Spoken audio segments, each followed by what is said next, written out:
Sorry I'm late, y'all. Okay, let's get it. Okay. Whoa. Okay, I didn't know we was doing that. My bad. Coming back up. Thank you. Coming back up. Yeah. Oh, I can do this. That feels good. That actually hurts a little bit, Jane. It's way too sexy. Yeah, way too sexy. Way too sexy, right? Summer coming. Yeah.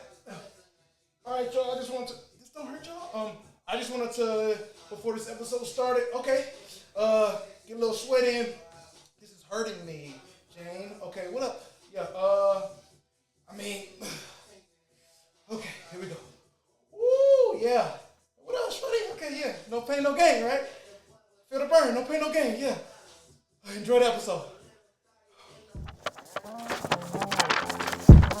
You know, we have a lot of expressions in the English language. I don't even know what I'm saying. What are we talking about? Where'd that come from? Most all of us use them every day. I don't even know what that means. No one knows what it means. You know, we just say them as if they really made sense. I mean, how silly is that? Do you understand the words that are coming out of my mouth?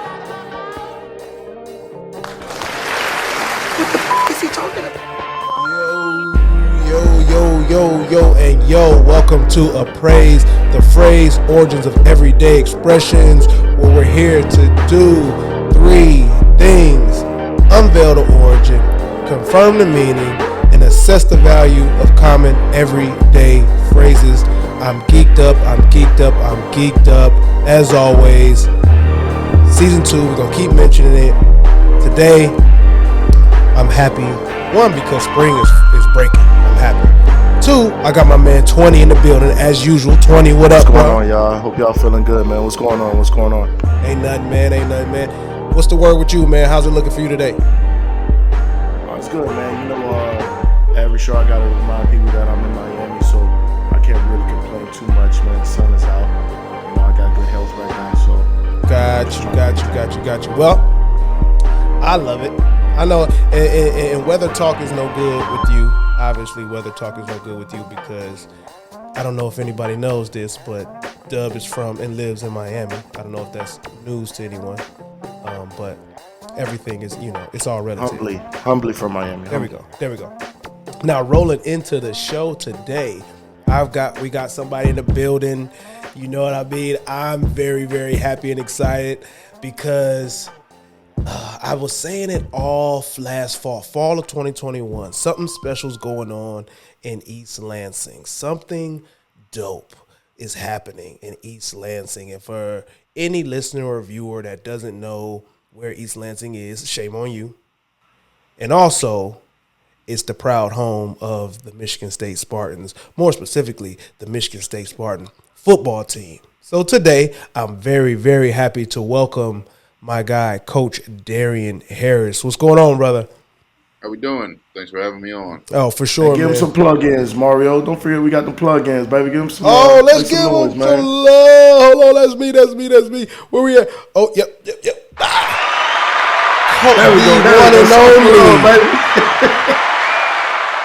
The one and only Coach Darien. You know what? Oh, they want to get standing ovation. I'm saying, another round, because we did something great, man. There it is. Now we feeling warm. Now we feeling good, man. Coach, talk to me a little bit about what's going on with you, man. Oh, man, everything's great, man. Going into year 3 on staff at Michigan State as Director of Player Engagement. It's been a dream come true for me to come back to my alma mater, give back to student athletes, help progress the program forward. And, working under Coach Tucker has been a phenomenal experience for me as somebody young in the industry, as a young African-American. Seeing an African-American head coach is special. Now we have an African-American athletic director in Alan Haller as well, who's also a Spartan dog, played here. So just, being under the tutelage of those two gentlemen, as well as the other lovely men and women that we work with on a daily basis, has just been a humbling experience for me, and I really love growing in the role. And then, personal life, growing in the role of fatherhood. I know, Mario, you got obviously experience in that regard, and I'm just fresh into this thing. My daughter Naomi is 8 months old now, just started crawling. Congratulations. Thank you, thank you. It's a So, wonderful thing. my fiance and and myself, we have our hands full around the house now, with her. But it's just been there's nothing better. There's nothing better than being a father, and it's my most important job. It's my favorite job, and just been a blessed time for us for sure. Oh, that's what's up, man. You got three Yeah, black that's awesome, fathers brother. here, man. 20, you were the first of the three of us, man, and Step you hold out it the down. gate. What's up? Oh no, man. Yeah, it's just sleep. It's just sleep, coach. That's all. That's all it is. It's just sleep. Didn't know what Once it you is. realize it's just sleep, bro, you know what I'm saying? Like, ain't nothing but sleep. So everything else just beginning that structure. We're all men of the field. We all have that structure. That structure never leaves us. Right. So once you put that in your kids, have that time structure going down. And basically, it's just sleep, man. Get it while you can. If you can't get it, it'll be all right. It'll be another opportunity. You know what I mean? But as long as you have that structure, man, trust me, it's easier than a lot of people put on, man. Especially if you're coming from a place with love. I learned that, man. You know what I'm saying? When you lean with love, it's way easier, man, because you don't look at those things that you would selfishly anymore. You know what I'm saying? You don't Yeah, look at the things that you're, I don't want to say missing out, because some people, if you say missing out, then you know what I mean, then you still got some growing up to do. But Yeah. that's not me judging. Yeah. It's just you assessing. Heh. All right. All right, man. Thank you, fellas. Let's not waste any time. Michigan State University, very proud university, intelligent folks. So it only made sense that, as you can see, I'm donning, that we bring the biggest and brightest for season 2 so that we can assess more phrases, man, appraise more phrases. So let's jump into the phrase today. Athletically, this is a staple. I don't know if you haven't heard it as an athlete, you might be in the wrong space. But today we are reviewing, assessing, appraising. No pain, no gain.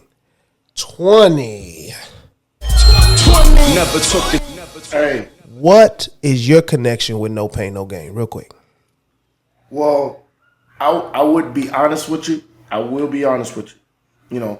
First time I ever heard it was on the song "No Pain and No Pain, No Gain." And you laugh because that's something that takes me back to, like, being in the car with my parents, and they would love to listen to like classic R&B and things like that as a child, and I didn't really understand it until I started playing football until, like, getting into that. And it's just like the situation of, things aren't going to come easy.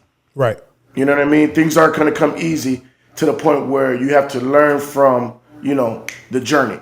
Got you. And Heard you. I say it like that because, me, Mario, I'm learning how to not say things are right and wrong, and this is the right way to do it, and this is the wrong way to do Spectrum. it. You know me, I'm that is the biggest thing that I am guilty of. So that's what I'm trying to do. But it's like a situation where, certain things are going to happen on your way there, and it's okay if it's hard. It's okay if it's difficult, because you learn from them. There it You know what I is. mean? And that's kind of like what I get from that saying, like, no pain, no gain, man. You know what I'm saying? You're gonna learn, even though things are gonna happen that you might not like at the time. You know what I mean? You're gonna learn from it. You're going to learn. Word. Set us up nicely. Nicely, 20. Coach Harris, where you at Man, with try. no pain, no gain? Yeah, I mean, kind of like you said, it's definitely one of those, mantras, cliches, whatever you want to call it, that in the world of sports, especially, you've probably heard that before. Right. And what I take from it is it doesn't have to be seen as hardcore pain. I think you hear that and you think like, oh, you got to go through something catastrophic to come out on the other side and be better. I don't think that necessarily means that. I mean, we've all, I'm sure we try to consider ourselves still athletes, but we're kind of has-been athletes at this point. Yes. Just being honest. Going through a tough workout, on a Friday morning at 5 a.m., there's pain involved there.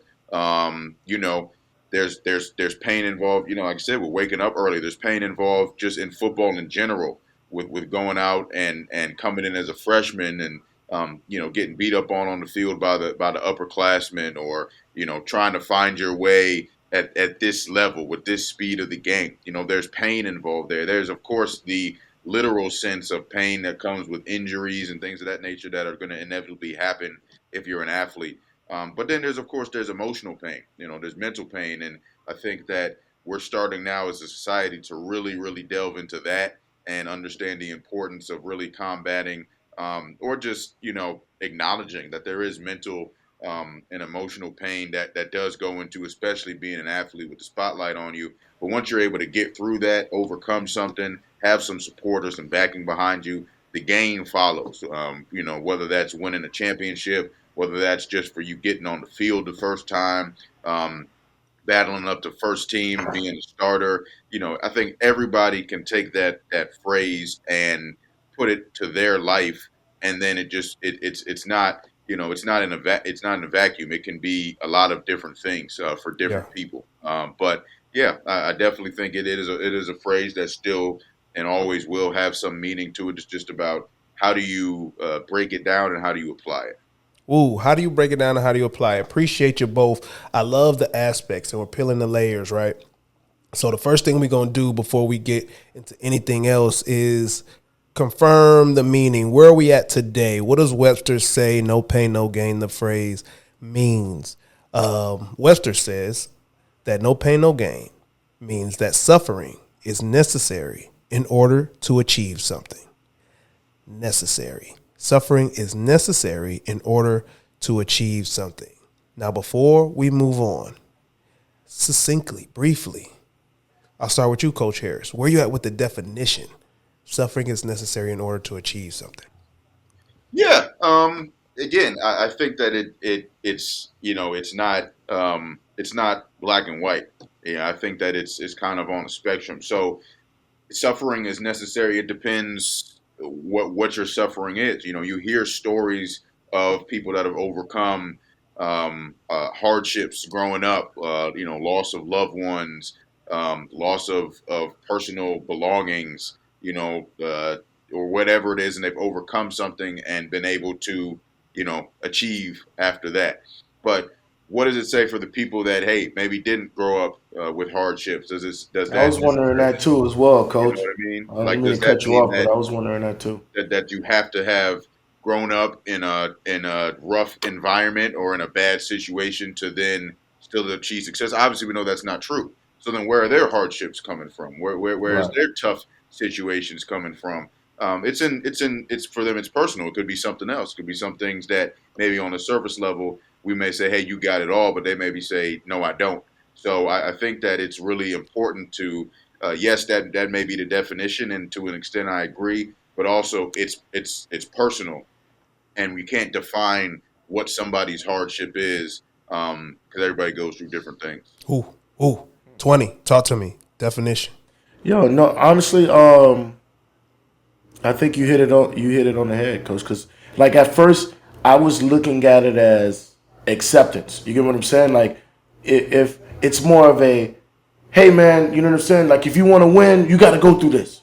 You get what I'm saying? Mm-hmm. So it's like you need to accept that you're going to go through something in order to get what you need. But if you go by the definition is saying that, oh, it's necessary to go through this to know real achievement. Yeah. You get what I'm saying? Yeah. So if it's more that changes my perspective from being something that you got to accept, like you got to accept these trials and tribulations, to opposed to, hey, if you don't go through trials and tribulations, you ain't really achieved nothing.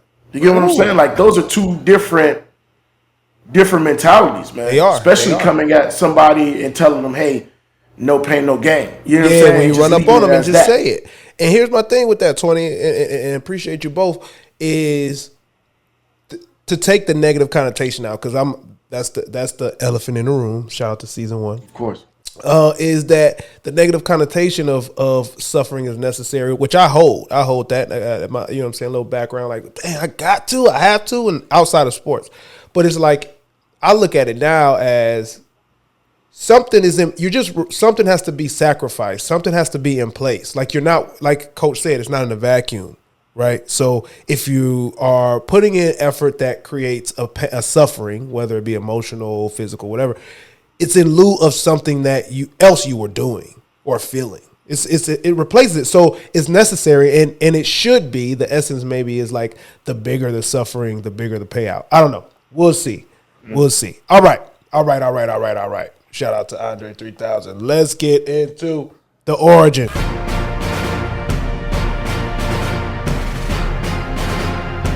Is that the fight song? No. But you know that's queued up. You know. I already know the way he just tensed up like he was in church. I thought it was. I can't hear because it's the horns. You never know with the horns. Horns. Let's get into the origin, dog. So, first little pocket to learn that this dates back to 750 BC, 750 BC. The ancient Greeks, poets, all that, wise, whatever. So Hesiod is the poet of choice. And this idea came from his his expression in the Works and Days, where he wrote, "But before the road of excellence, the immortal gods have placed sweat, and the way to it is long and steep and rough at first. But when one arrives at the summit, then it is easy, even though remaining difficult." So Hesiod was just like, look, you're going to climb this big mountain of Odysseus. And when you do that, and you get to the top, you will feel all the stuff you wanted to feel. Now, Hesiod was one of the earliest Greek poets, and he's often called the father of Greek didactic poetry. So he's very well respected, and this line goes in terms of. Bro, let me ask you a question. I hate to. This is something we've been talking about, like Greek and Romans and all this stuff. Like, if you wasn't a warrior, were you a poet? Like how many poets do they have? You get what I'm saying? Because just because if you wrote a sonnet, then you were just like, yo, Mario, that boy's a poet right there, and everybody was just like, yo, this sonnet Mario wrote on his name. Come on down. You get what I'm saying? Like how is that? How do you get that title? Like, I understand if you go into the army, you're a soldier. Right. Yes. Right. But it's like, if you write one poem, does that make you a Greek poet? Like, if you was just part of that time where, bro, you better get on this poetry because we about to be big in the future. Because everybody gonna listen to us in the future. You feel me? You probably trying to climb up the poetry charts, bro. That's probably what you're trying to do. Yeah. Like, poets had to be like, the ranking for a poet back in the day had to be amazing, dog. You get what I'm saying? Bro, you're running up to Hesiod like, yo, Hesiod, peep my poetry. Tell the people that I'm up there, that I'm like that. It's recruiting, right? Coach. You get what I'm saying? Like I'm sorry to digress, bro, but just every phrase Coach, I would say 8 out of 10 phrases we've done had a poet from Greek times named something with a side in his name. And it's like, well, he said, hither not to go further. I'm just like, bro, like, is everybody a poet? And if you wasn't slinging, was you a poet? Or that's what it is. It's either that's something we gotta look up. That's something we gotta find out, bro. I need to know that, man. Dead or in jail is army or poet. I need to know that, bro. Who's dubbing people poets? I'm gonna look it up.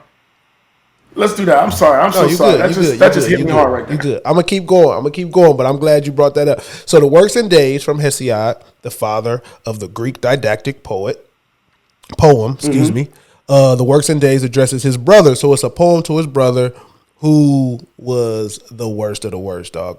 He was a bribing type, assertive type, who secured himself an excessive share of the family inheritance. Excessive probably means Hesiod got none of that. And he was seeking to gain another advantage in a similar manner. And his brother was like, look, you don't listen to me, so I'm going to write this whole book about how cheating your way through things is not the way to go. That's why he said it. That's why he said you got to work hard. You got to go through some things that you might not like, because his brother was taking all the monies. So one more peeling back of Hesiod is that he was like the serious poet of the time. Like, he had a serious outlook on life. And as an artist, he dealt with like the gloomier side of existence, where other people were like portraying like the essence, the thriving parts of humanity, the growing Greek life. And his immediate circle was very negative, or his view of that circle was negative, as opposed to Homer, who was like, these are the stories of the dopest people in Greece. All right. Okay, Coach, wrapped up Hesiod, sparked it off, saying like you got to go through the things, you got to climb the mountain. It will be difficult, but when you get to the thing and you feel it through, it feels great. He wrote it because his brother was a chump and a crook. Talk to me. What does that do for you? Where does that put you? Yeah, no, I think just kind of to modernize it, it just sounds like his brother was, like you said, trying to cheat the system, trying to find shortcuts, trying to find the glory without putting in the work. And at the end of the day, we know that doesn't work. We know that you have to put in the work, and I think it's a good example of how over time, the way that something is perceived in terms of the language and the change of the language. It probably was more so along the lines of, hey, you can't keep cheating yourself and everybody else you're around out of this success. You have to put the work in, and over time, that's no pain, no gain, or you have to suffer through something to end up accomplishing something on the back end. But he was right. It was a great lesson. Climbing a mountain. Think about what goes into that. Think about the training you have to do before you even get on the mountain to even start that process. But just, being an athlete, a collegiate athlete, the time you're sacrificing that you could be doing other things. I think we talked about that a little bit earlier. Like that's the pain, so to speak. Hey, I could be doing this, I could be doing that. But no, instead I'm in here grinding from sun up to sundown, to go out there and play a 4-hour football game and only have, a guaranteed 12 opportunities and hopefully a few more if we win a lot. Only from a finite period of time. So I'm grinding from January to August, just to play from September to December, Right. Yeah. and only do it once a week. Yeah. So that's a very small amount for the big amount of work or sacrifice or pain or however you want to call it that you have to put in. The training you have to do to run a marathon is a lot more than actually running the marathon. Running 100-mile weeks to get ready to run 26, total, or climbing the mountain. How many small mountains do you have to climb before you climb the actual summit you're trying to do? So that's a part of the sacrifice and suffering also. And it's even, crazier in other sports. If you think about the small amount of time that you have, in whatever athletic arena it is, based on all the training you're doing. You're going out there for a couple minutes or a couple seconds of an activity that you've been putting in all this work in for. There is sacrifice, of course, to end up having a chance to achieve that glory. Absolutely, and you can't shortcut it. No shortcuts. Now, I want to segue that immediately into round 2 of the origin, where you said something very poignant, Coach, with college athletes who are like, I could be doing so much. If you've seen He Got Game, if you've seen Blue Chips or anything else, you know that there are other things that young athletes could be doing, people could be doing, right, if you want to take it out that realm. So it's like all that time for that minute time. So I'm going to ask this and frame it to this next part of the origin as it migrated through Greece to the Hebrew people in the Jewish communities, because it's a form of expression that was found at the beginning of the 2nd century, written in the Ethics of the Fathers, which it's called Perky Ovat in Hebrew, by Ben Hay, who was a very popular Hebrew priest. I guess you could call it poet priest. And it's basically says, according to the pain is the reward. So now we're measuring like, all right, the amount of suffering measures out the amount of reward, and that the pain in doing what God commands, there is no spiritual gain without the pain that you get from, the commandment of God or and how that goes. So this is something that the Hebrew community believes in or is taught. Now, I'll toss it to 20 and then back to Coach. Let's frame it with the modern day, like all them hours of training, all them hours of pain. Is that worth the gain? Is that worth the moment of glory? That because that sounds small when you measure it in time, but do it match once you get the gain, the reward? You know what? Honestly, I could talk about this forever, but growing and like coming up, my coach used to tell us all the time, "Man, you're doing this for a chance. You know what I'm saying? You're not even doing this for a championship. You're doing this for a chance. You know what I'm saying? For the opportunity to do it. You know what I mean? If you want to get in depth, you're training yourself to go the next day. You get what I mean? Like it's really one of those things where you can't look past the journey.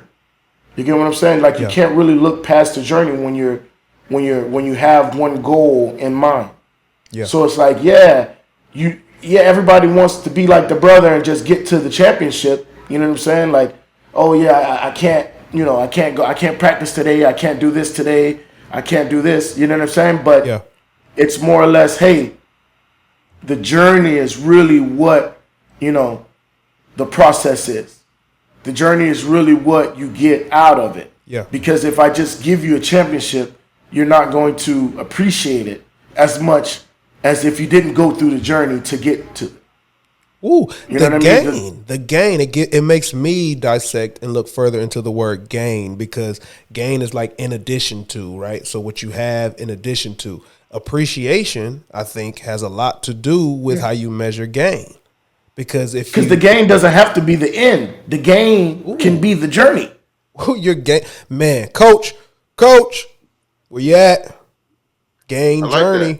The gain can be the journey. It depends on who you are. LeBron James, the gain is not the journey for him anymore. Tom Brady, the gain is not the journey for him anymore. Exactly. It's bust. However, if you're looking at somebody that's freshly in, that's looking to just earn a spot, or just looking or knows that, hey, maybe their chance of success in terms of the highest degree, which I guess in sports is winning a championship, maybe it's not there, but what they learn along the way is going to be helpful for them. And we have a saying here about that too. We tell our players that we don't believe in plan B. We believe on everything's on the same success track, which is plan A.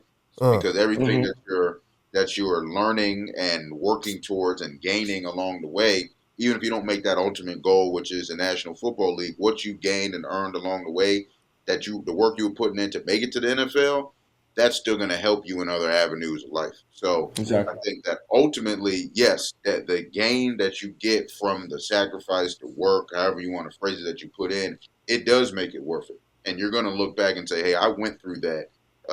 That means something to me, because that's what I miss the most about playing. It's not winning the games; it's the work to win the games. Yeah, man. Because we've all been there. We've had great memories of just being maybe in the weight room with the guys or on the practice field with the guys than actually in the game with the guys. You get what I'm saying? And shared adversity that's even more so profound than even, like I said, winning a championship. That's why when an athlete or anybody in life, when they tell a story of hardship, that's when you can relate. Like the majority of people can't relate to winning because it's only a certain amount of people that win. Like I was talking to somebody the other day, and that's true. Like the measure of quarterbacks is always like who's won a Super Bowl. Okay, well, if you start counting the amount of Super Bowls there's been, this year was 52, 53, 54, something like that, 56, maybe something around there. Okay, well, Tom Brady's got 7, Elway's got 3, Peyton's got 2, Montana's got 5. So when you start counting, it's like actually how many? Okay, there's like this many that's got all of them, and the rest don't got any. And then how can you really measure that success? So not a lot of people can really relate to winning the championship, but you can relate to the hardship. You can relate to losing. You can relate a whole lot to losing, and you can relate to winning. That's why, like, shared adversity and sacrifice and hardship and struggle, that's what makes the stories. That's why when they talk about the championship, it's at the end. Yep. It's at the end of the story. They don't start off the story with, hey, we won the championship, and then start the story there. It's how did you get there? Yeah. Because in the actual winning part, that's the smallest amount of the story. Hey, we got to the game, we put all the work put in, we won the game, we held the trophy up. But that's, chapter 10. The first 9 chapters are all the struggle. Exactly. And that's what people actually relate to and want to learn about. So I definitely do. I think that the journey is really what it's all about. I love it, man. I love it. The journey, Hell the yeah. levels of all right, journey versus because I'm asking you both quick yes or no. Guys like upper echelon level, because like you said, the Tom Brady's, the LeBrons, the journey is almost I don't want to say manufactured, but they have such a hold and control of the journey. Like you see teams, Tampa Bay was one last year, it didn't work out for them, but and the Lakers and Cleveland have done it in the past where they know the ebb and flow of the season, the journey. So there's not that much learning in the journey, it's executing in that championship, but they still work harder than everybody. They still work harder than everybody. So, yes or no? Championship for worth everything, like every ounce of work at the highest level you can be. The championship or the one goal, the highest goal is worth all the effort. 20, yes or no? Damn. Black or white? Yes or no? If I gotta say yes or no, you know what I'm saying, Coach? Go ahead. I give Coach a little chance to think a little bit more. I would say, yeah, man. Yeah. Thank yeah, you. Yeah, Black or yeah. white? Yeah, Coach. Yeah, I gotta say yes. Yeah, it was a trick question because I feel like the proof isn't like it does shift. I think even if we were to able to have a target like a championship in our own personal lives, I think we would also level up like parts of the journey. We're like, okay, I've mastered the journey in a sense. All right, Yeah. let's keep the origin going because now we're getting more current. One of the earliest attestations. I don't know what that word means. Oh, you I did threw it it well. in there. You did it well, though, bro. If it wasn't for the lisp of the phrase, I guess it's another word for iteration. So that's what we're going to go with. Another iteration of the phrase comes from another poet by the name of Robert Herrick. Okay, Robert Herrick in his Hesperides in the 1650 edition of a 2-line poem was added no pains, no gains. So now we see it as we know it in 1650 from Robert Herrick's poem, which was titled No Pains, No Gains, where he said, if little labor, little are our gains. Man's fate is according to his pains. So now we're on the line of like, measure up. Now we got to see if they're equal. So Herrick wrote over 2,500 poems, and about half of which in his major work was Hesperides. So this is one of his most important. That's how it blew up. That's how No Pains, No Gains started to gain traction. And this writing was his claim to fame. So that's boosting it a bit. So then because of this poem, a version of the phrase was crafted by Benjamin Franklin, who we're going to talk about it in another way, maybe.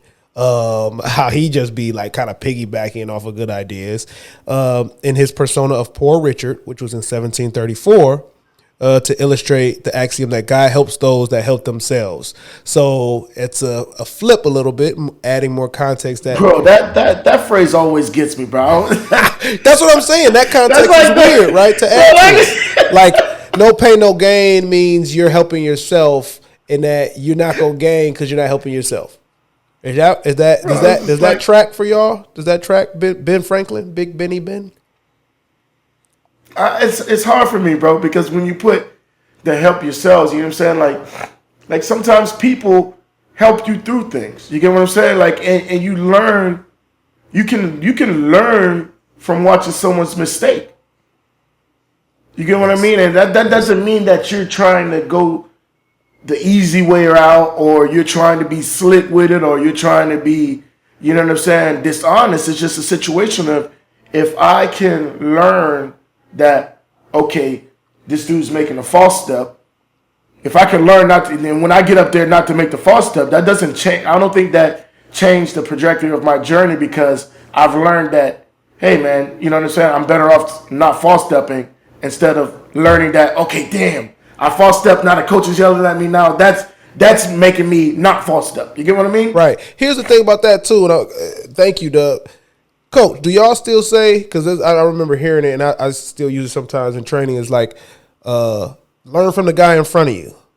Yeah, I was just gonna say, there was an example Right. yesterday in practice of one of our players who was fifth in line and still messed a drill up. So you still have to cognitively first of all, you have to make the decision that you're going to pay attention to the people in front of you, and then you still have to make the decision you're going to do it right. And so I would say that's probably more along the lines of what he's saying when you say you have to make a decision you're on your own. Yeah, there's obviously going to be people that help you along the way, people that set the example for you, set the precedent, even as on a smaller scale as, hey, three people went in front of me and did the drill right, so I need to do what they did, or three people did it wrong, and so I need to do it right based on coach's corrections. But I still personally have to make the decision to do it right based on what I know, because you get the examples of people that don't pay attention or still mess it up. But then you also have the person that starts the line off. And if he does it right, well, then is he going off of his own accord or is he going off of just what the coach explained in the meeting? So really, it's always going to relay back to what somebody else told you. That's just life. That's being a human being. But you have to cognitively make the decision to go out there and execute whatever it is correctly. Yeah, you got to walk through it. You know what I'm saying? I can show you where to go, but you got to walk through it. You got to walk through it, and that's where No Pain No Gain started to shift publicly and in popularity. Obviously, once Ben Franklin got a hold of it, it became very popular. He put it in. It was reprinted once he made this statement in The Way to Wealth in 1759. And that phrase was included in Franklin's central thesis about just staying healthy, active, being the best version of yourself. No pain, no gain. If you don't do something, you ain't gonna get nothing out of it, right? So that's where it started to go. Then it got quiet for a little bit, and then it came back into prominence after 1982 when Jane Fonda hit the scene. Jane Fonda, all of us, I think, are a generation removed, but if we ask our elders, I think Jane Fonda would held it down. Like everybody listened to what she was talking about because of the aerobic thing and the leotard and all that. And she just would yell out, "No pain, no gain," and feel the burn. And that's where it hook, line, and sinker in our American culture. No pain, no gain from Jane Fonda, and expresses the belief that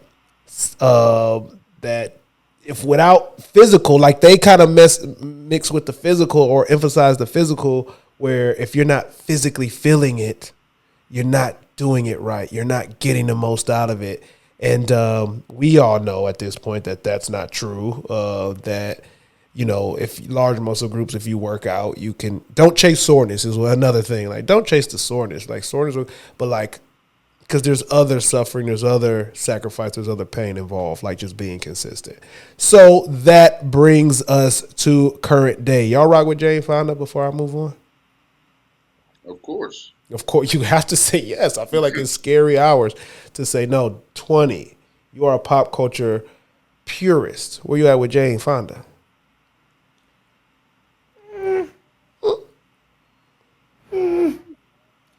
Honestly, nah. Damn. You know the old heads gonna get on us. Yeah, I know. I like that smoke though. You know me. You do poke and prod. All right, man. We done reached the current status of No Pain, No Gain. We done learned about it. Poet, Greek, the wisdom of the Greeks, all the way up to the energy of Jane Fonda to say where it is today. We got nothing else to do but grade this thing. Y'all trying to grade this thing? Let's get it. I'm ready. All right, word. So we got a 3-style grading format. Power grade. Does it get the point across? Does it have impact when it's said, when it's heard? The speed grade. How smooth is it to say? Is it beautiful to hear? Is it easy to say? Do the words match? And then we're going to let our guests have their preference, the wild card pick. So 20, you want power or speed this week? I'll let Coach, you know what I'm saying? I'll let Coach go ahead and grab this one. I mean, I got something for all of it. You know how I do. I know. If you want me to go first, I can definitely go with power. But I like to hear what Coach got to say, man. He's been hitting it on the nail. He has. I'll go to power route. Yeah. A through F, Coach. A through F. We got A through F scale. Power. What would you grade it? A being the best. A being the best. F being ain't got failed. It. Yeah. I gotta go with. Honestly, I gotta go with a D plus. A D plus. Talk to me why. working with just this generation now is where I'm going off of, and it's different. Yeah. It's a different generation, and you can either be the get off my lawn type of coach in this example, or person, or you can relate to the times. And what I like to do in my role is I don't want them to have to go through things that I went through that didn't make sense to me. Yeah. So that's why if I were to say no pain, no gain, I would say, yeah, you need to be getting up at 5 a.m. like we did for winter conditioning. You need to be coming in and doing the Friday workouts if you're a redshirt player. You need to be have afternoon practices, so that means you got to have class in the morning from 8 to noon, eat 2 to 7 football, 7 to 9:30 tutoring. You got no time for yourself and for your life. You need to put the video game controllers down. That's a waste of time. But we don't do that. I say, hey, here's what we were doing. This didn't make sense. It didn't make sense for us to get up and work out at 5 a.m. Let's find a better way to do it. Hey, you all like playing video games? Cool. Let's find a way to monetize it in the name of NIL and things like that. Hey, you need to spend more time with each other, so let's give you all your time back. That, to me, is kind of taking away from the sentiment of no pain, no gain. I agree.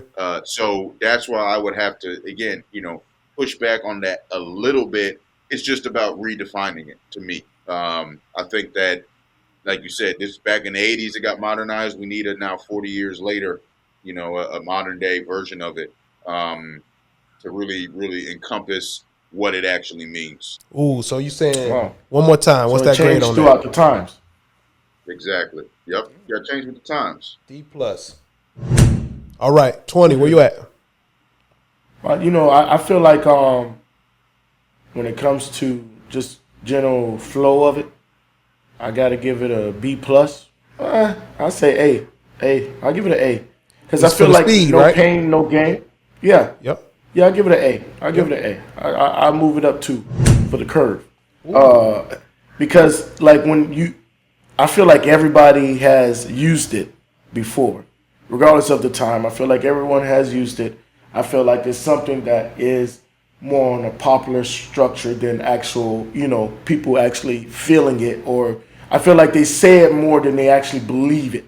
Yeah. You get what I mean? So when it comes to that, I think just overall natural of saying it and hearing it, and it's something like, oh man, you could be at your downest and you be tired, and all of a sudden somebody say no pain, no gain. That gives you a little bit more effort. You know what I'm saying? You push a little bit, one more rep type of deal. You get what I mean? So it's like when it comes to that, I think it's great to say at a time Yeah. of someone having distress. But it's just like a situation where, when we appraise it, it means a little bit more than just got what you. it says. So I give it an A for speed, but I definitely agree with you when you say, it changes throughout the times. Ooh, I love it. And I'm gonna wrap us up with the power grade. I think that it is, to Coach's point and to your point, 20. I think that just when you say it, when it's heard, that if it's not, it's polarizing. It can make you feel great, or it can be a get off my lawn type. Dang, like get off my bag, get off my bag, get off my bag. So because of that, I'm gonna give it a B, because there is a loophole in the power. It might like fall flat, but at least it drives and it impacts when you hear it and it goes. So I'm gonna give that a solid B. All right. We have appraised no pain, no gain. Coach, thank you for making the time today. Before I have you Coach, get we out of here, appreciate you. you gotta let us know what we should be looking forward to in terms of the Spartan Nation in general, how we can support athletes in NIL, and just what's coming up for Michigan State football. Talk to us. No, absolutely. We're on week 2 of spring ball, so definitely looking forward to another exciting season. We've set a precedent, we set a standard here, based on how we finished last year. So the standard is to win every game on our schedule. But we also know, as Coach Tucker always says, that every team on our schedule can beat us, and so that means that we have to come in with the mindset and mentality to be focused every time we step out there on the field. But we know the expectations for us. And NIL wise, I'd say our student athletes have been given the education and the understanding of how to take advantage of NIL. It's definitely a new space, of course, in collegiate athletics that's taken the collegiate athletics world by storm. But our team is doing very well with that, and I hope that our players continue to excel with it. So we're going to continue to do what we do on and off the field, continue to be staples in the community, continue to make an impact and spread our reach as far as possible. And just always appreciative of the support of Spartan Nation, and hope everybody stands with us. Hey, Coach, I ain't gonna lie to you, man. Earlier when you was telling, when you was like, you know what I'm saying, telling how ethnic, how diverse the group of people that you work with is, man. Like that, honestly, that made me even more of a Michigan State fan, because like it's like to see that, bro. Like I honestly not just looking at the team, but looking at the sideline, and you notice that, man. You notice these predominantly, like back in the day, all white. Now you can't go hear schools, and looking how great that we're excelling in these schools, and the fact of the matter that, like you said, we got one at the helm, you know what I mean, and it's more of a positive, not just let me put somebody here so we can look good type of deal, man. Like you guys are definitely changing the culture, and I appreciate you from that. Man, I got my little nephew, a junior 6'2" cornerback. look. Brandon Strozier, you know what I'm saying? 4-star athlete, look him up, man. He's getting offers, so look him up. You know what it is, man. But I appreciate that, man. I appreciate what you're doing. You know what I mean? Like more success, not only to your program, your alma mater, but to you as a man and as a father too as well, man. Because, with the things that we have in life, sometimes that can get overwhelming, and we forget who we have to be for ourselves. Yeah, you get what I'm saying, man. Because once we gain that go through those pains and gain that, man, you will see it in your job, you will see it in your relationship, you'll see it in your children, man. So more blessings to you, brother, and go green. Is it? That's how you said, Mark? Yes, sir. Yes, sir. Now, before we get you out of here, Coach, go green. We got one question to ask you. Dub 20, handle it. Coach, we need you to give us a letter. Any letter from A to Z, but don't be petty and pick something like, Z or X. X. Don't be petty. I'll go with the letter N. First letter of my daughter's name, so I'll go with N. N. Beautiful choice. As I open up the Dictionary of Misinformation, we're going to go ahead and clear something up for y'all. Here we go. Northern Ireland. We're going to go with Northern Ireland and the fact that this region ought to be called Northeastern Ireland. Surprisingly, except for the Irish and the British, seem to realize that Donegal to the north and west of Northern Ireland is part of Ire. There is no Northern Ireland. It's really only Eastern and Western Ireland. If you are from Northern Ireland, you're not actually from Northern Ireland. You're from East Ireland. Thank you, my guy. Thank you. In the loop of St. Patrick's Day. No doubt. My God, 20. Now, this book is amazing, man. Bro, it's just crazy, man. He got this book called the Dictionary of Misinformation. I like that. And it just goes through and lets you know all the things that you've been misinformed throughout your life. And here at Appraise The Phrase, man, we like to tell people that if you're gonna live differently, you can also speak differently, man. You know what I'm saying? Like you can go outside the box and speak, and that's what we promote here with these phrases, and let you know that sometimes people out here just talking just to be talking. And you really need to do your own due diligence in your own work. And this this dictionary book has been just a life changer, man. It's been amazing. So appreciate you. I'm gonna cue it up again as I roll us out. Ooh, y'all hear it. Y'all better be making sure y'all support. If you don't support, you'll see it on my timeline. You'll see it on Coach Harris' timeline. It's Go Green, man. Thank you. You can find us on Apple Podcasts, Google Podcasts, Spotify, YouTube, Patreon. Go show love so we can keep finding research and keep making sure that we can bring this show to you every week. We're brought to you by the Underdog Podcast Network. Make sure you go to the website, subscribe to all the things, leave a comment because we love to hear it. And remember that value is in the eye of the appraiser. We'll check y'all. Yeah, like. Ride us out.